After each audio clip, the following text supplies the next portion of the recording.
You ask Tiger to solve. This deals with linear equations with one unknown. The final result is x equals -3. Let's solve it step by step. Simplify the expression. Expand the parentheses. Multiply the coefficients. Simplify the arithmetic. Group all constants on the right side of the equation. Subtract 9 from both sides. Simplify the arithmetic.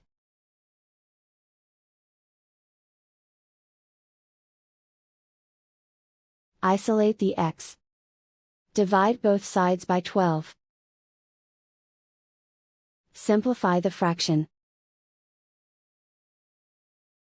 Find the greatest common factor of the numerator and denominator. Factor out and cancel the greatest common factor. And so the final result is x equals -3.